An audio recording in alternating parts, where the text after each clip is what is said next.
Hi, how are you? I am also fine. Okay. So, this chapter, those we will start that.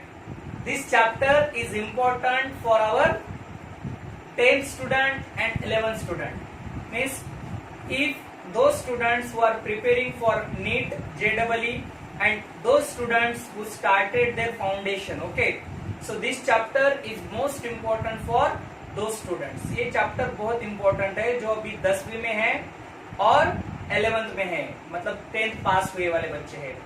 So I think ये 10वीं में है तो आपको अभी मालूम होगा कि ये चैप्टर कौन सा है. ओके, सो दिस चैप्टर, ये चैप्टर स्टार्ट करने के पहले मैं मेरा इंट्रोडक्शन दूंगा. I think everyone knows that myself professor Sai Kiran Salgare, director of Salgare physics classes. We have started that online lectures. Okay, online lecture start किए हमने तकरीबन आई थिंक 10 to 15 डेज से अभी ऑनलाइन लेक्चर शुरू है.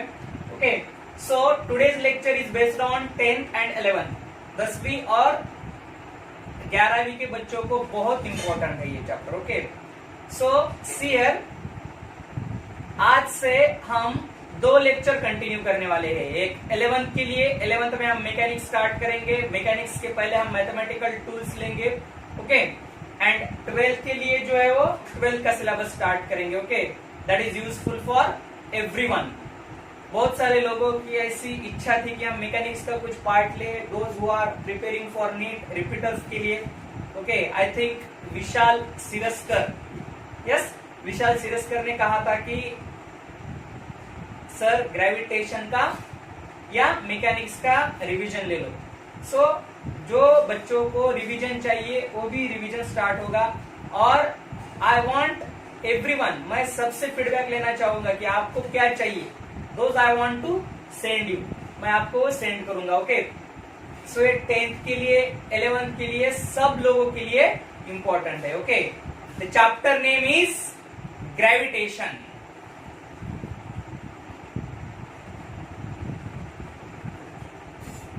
ग्रेविटेशन नीट में इसके 2 से 3 क्वेश्चन पूछते हैं. आफ्टर दैट जेईई में इसके 1 या 2 क्वेश्चन और सीईटी में इसके आई थिंक 3 to 4 क्वेश्चंस में भी आस्क्ड. ओके, ये मैकेनिक्स का बहुत ही इंपॉर्टेंट चैप्टर है. मतलब according to, if you think according to what chapter wise, तो रोटेशनल मोशन के बाद ग्रेविटेशन चैप्टर मतलब वेटेज में सबसे ज्यादा है. सो 10वीं के बच्चों को आई थिंक फर्स्ट पेपर में पहला चैप्टर है ग्रेविटेशन. ओके, और 11th में मैकेनिक्स के पार्ट में ये आ जाएगा after the rotational motion. Rotational motion के बाद वाला ये चैप्टर है. सो ये सब लोगों को यूजफुल है. Okay, so before starting the gravitation chapter, gravitation chapter start करने के पहले बहुत सारी ऐसी चीजें हैं जो आप नहीं जानते हो. ओके, मतलब ग्रेविटी मतलब क्या है, मैक्सिमम बहुत सारे लोगों को मालूम भी होगा. ओके, ग्रेविटी का मीनिंग क्या होता है, ग्रेविटेशन क्या है. आई थिंक न्यूटन ने ऐसा देखा था. यस, न्यूटन ने ऊपर देखने के बाद नीचे जो एक एप्पल गिरा था, right, that is the gravitation. उसके अकॉर्डिंग टू ग्रेविटेशन का मतलब वहां पे ग्रेविटेशन की वहां पे डिस्कवरी हो चुकी है, right.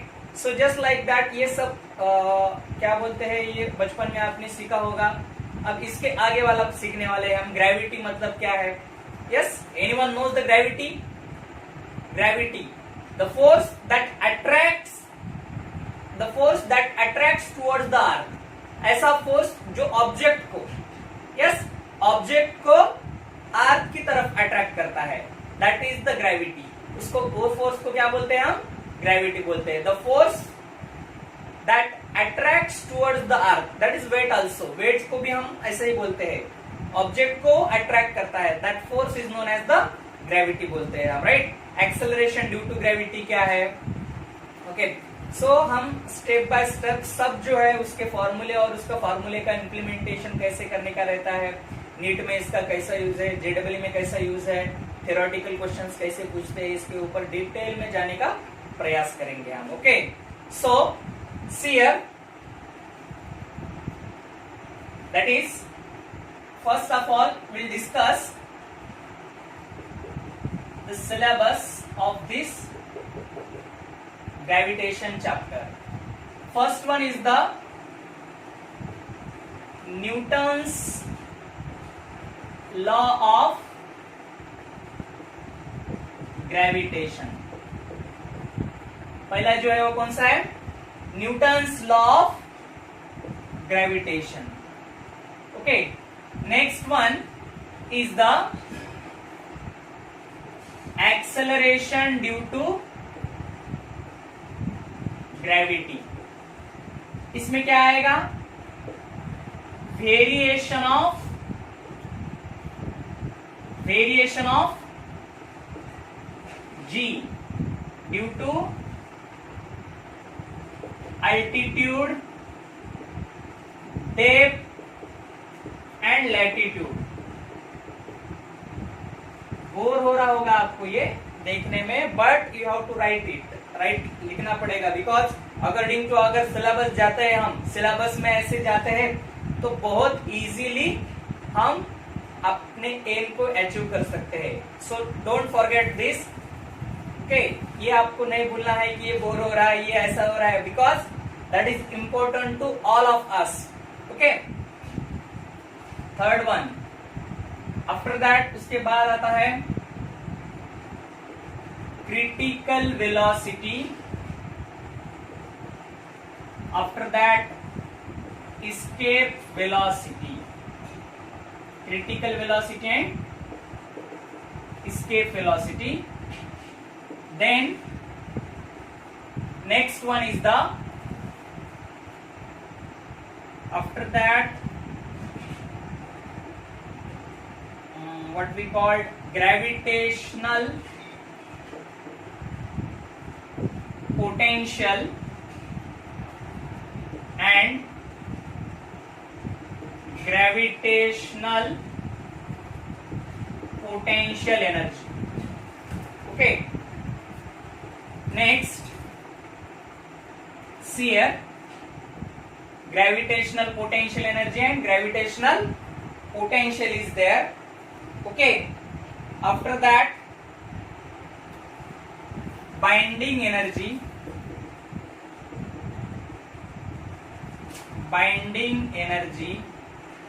then projection of satellite. After that communication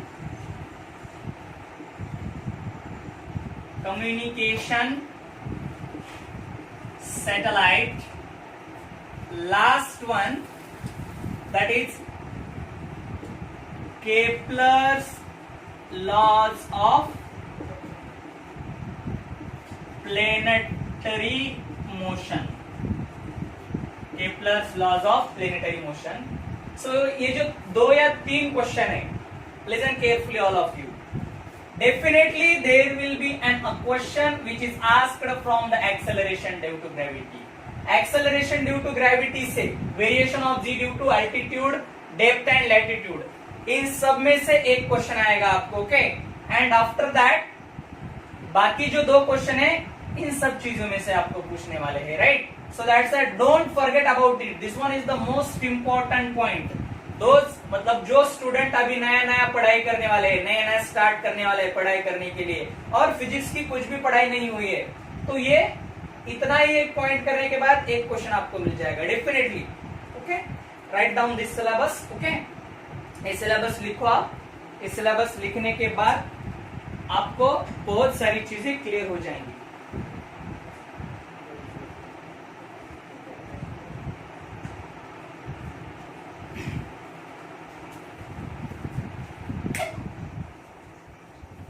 okay, ये acceleration due to gravity, variation of G due to altitude, depth and latitude.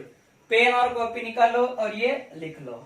Those who are new student, अगर नए स्टूडेंट हो आप, तो पुराने स्टूडेंट्स को इसकी लिखने की जरूरत नहीं, आपके पास होगा ही. ओके, बहुत ही सिस्टमैटिक वे से हम ये लेने वाले हैं. Okay.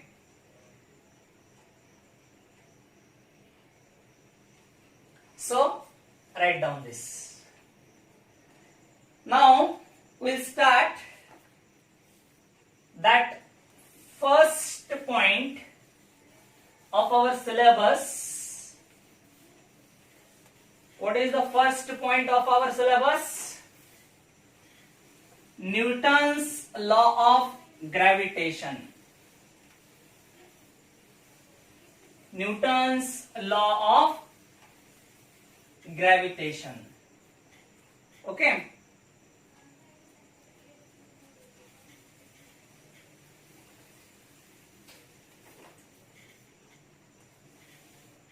See here.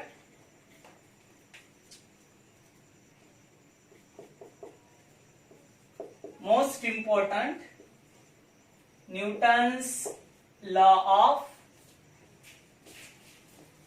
gravitation. This is the law which is discovered by famous scientist, that is Newton. Okay, and this law is most important for our syllabus, because according to this law we will design all the next part. Okay, see here, Newton's law of gravitation. I will take the two objects. That two objects are, this one is the first object, this one is the second object, which has masses m1 and m2. जिसको मास क्या है, m1 and m2, which are separated by distance r. ये distance r से separate हो चुके हैं, right? So see here, I will consider this one is the object A, this one is the object 2. So Newton says that, what he says here, every particle of matter, attracts every other particle of matter. Okay, see here, every particle of matter attracts every other particle of matter. Attraction किसकी वजह से होता है? Every particle of matter attracts every other particle of matter by, किससे होता है ये? Yes, due to, because of force. See here, every particle of matter attracts every other particle of matter by a force. किससे होता है ये? Force की वजह से होता है, right? So that's why that force is directly proportional to product of their masses, and this force is also inversely proportional to square of the distance between them. So listen carefully all of you what I said. Every particle of matter attracts every other particle of matter by a force. That force is directly proportional to product of their masses and inversely proportional to square of the distance between them. Yes, this is the Newton's law of gravitation. ये Newton का gravitation का law है. Are you getting my point?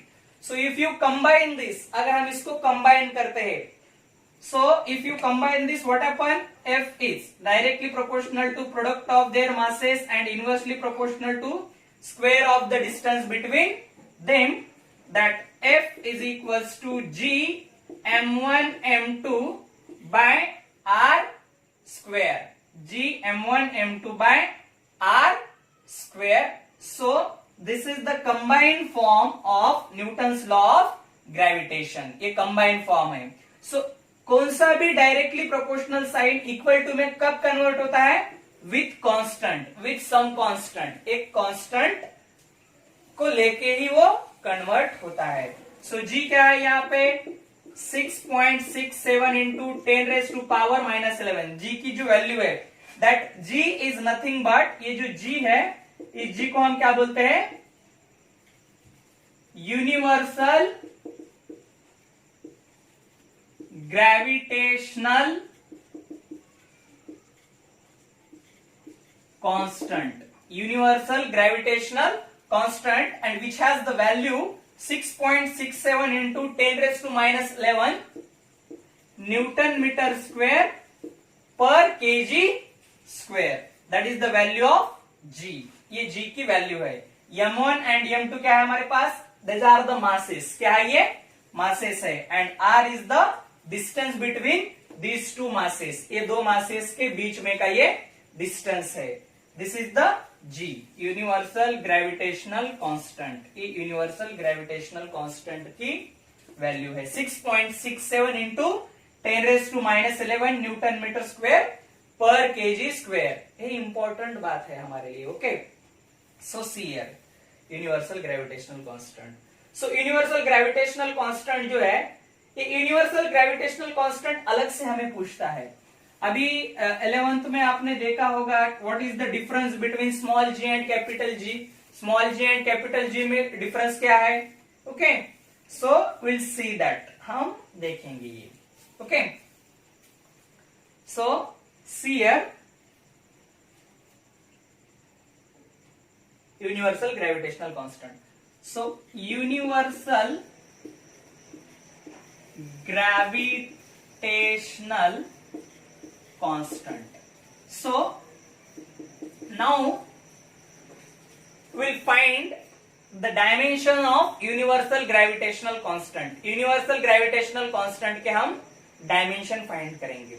Okay, so क्या होगा universal gravitational constant के dimension? If you consider this force F is equals to G m1 m2 by r square. So g, what is g? G is equals to what? F r square upon m1 into m2. F r square upon m1 into m2. So as you know that what is the unit of force? Force का unit क्या है? Newton, right? As you know that radius और distance, distance का unit क्या है हमारे पास? Metre, metre का square. After that mass kg, kg. So see here Newton meter square per kg square, kg into kg, kg square. Force के लिए Newton, distance का square meter square. So that's why in this way we will say that what we will say, yes, value of g is fr square upon m1 by m2. So as you know that, how you know that I said, okay, see here. So value of g or the dimension of g is given by f. Force के dimension सबको मालूम होंगे।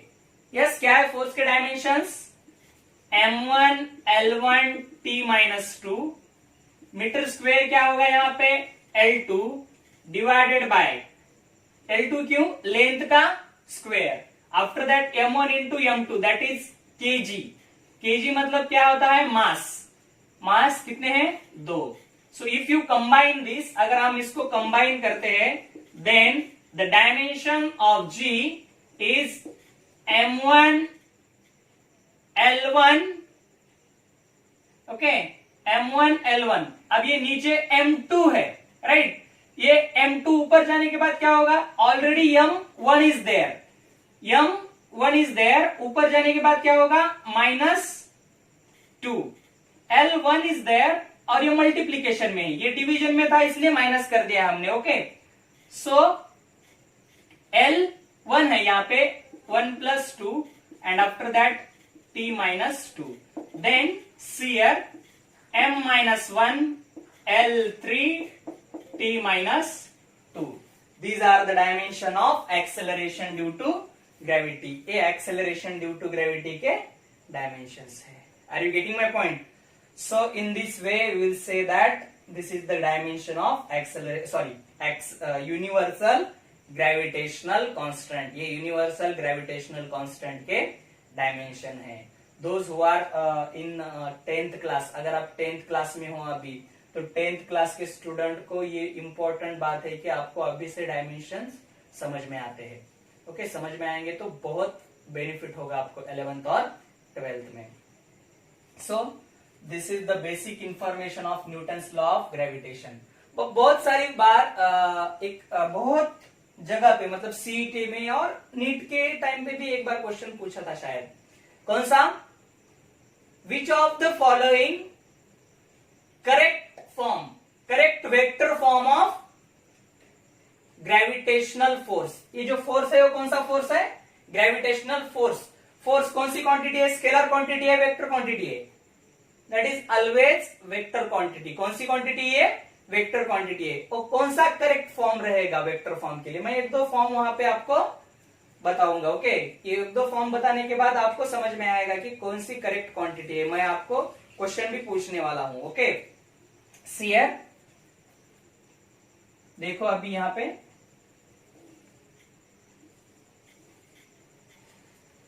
Vector form of gravitational force, gravitational force का vector form.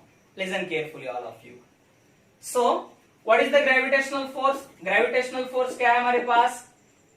Gm1m2 by r square. If you want to take this form as a vector form, then we have to take an unit vector. क्या लेना पड़ेगा हमें? एक unit vector लेना पड़ेगा. That unit vector I will take r cap. Yes, this one is the unit vector. Now this is the vector form of gravitational force. ये gravitational force का vector form हो गया, क्योंकि यूनिट वेक्टर के अलावा हम इसको नहीं बोल सकते कि ये वेक्टर फॉर्म है. Okay, so gravitational force F is equals to G m1 m2 by r square. Okay, this vector form r cap का जो वेक्टर फॉर्म है, यूनिट वेक्टर की डेफिनेशन क्या है? What is the definition of unit vector, और what is the formula for finding the unit vector? That formula is what? Listen carefully all of you. Unit vector means a vector which has magnitude 1. जिसका magnitude 1 है उस vector को क्या बोलते हैं हम? Unit vector बोलते हैं. Okay, so see here, as you know that ये हो गया वेक्टर फॉर्म, यूनिट वेक्टर की value it's vector divided by its magnitude. ये हो गया, ये जो पूरी जो टर्म है without this, so that is the magnitude. So that's why this vector r upon its magnitude. Okay, so that's why the another form, ये एक फॉर्म हो गया उसका. After that G m1 m2 divided by r square already is there. R square यहाँ पे है, right? So that's why r square into r is what? R cube, and this is the vector r. So in this way we'll say that, इस तरह से हम क्या बोल सकते हैं? Yes, in this way we'll say that this one is the another form. So कुछ ऐसे क्वेश्चन था, which of the following is correct form of, which of the following is correct form of gravitational force? Gravitational force का कौन सा correct form है? Vector form. So ऐसे option थे, इस ऑप्शन में एक ऐसा एक ऑप्शन था. सो मैक्सिमम स्टूडेंट जो है वो ये नहीं जानते थे कि ए भी एक फॉर्म है उसका, तो बहुत सारे स्टूडेंट वहां पे गलत हो चुके हैं. सो आई होप कि ये आपको समझ में आया होगा और ये आप करेक्ट करोगे. Okay, are you getting my point? So this is the complete explanation about an Newton's law of gravitation. एक कंप्लीट एक्सप्लेनेशन है न्यूटन्स लॉ ऑफ ग्रेविटेशन का. ओके, सो आई थिंक ये पॉज कर लो और पॉज करने के बाद लिख लो. Okay, next we have to discuss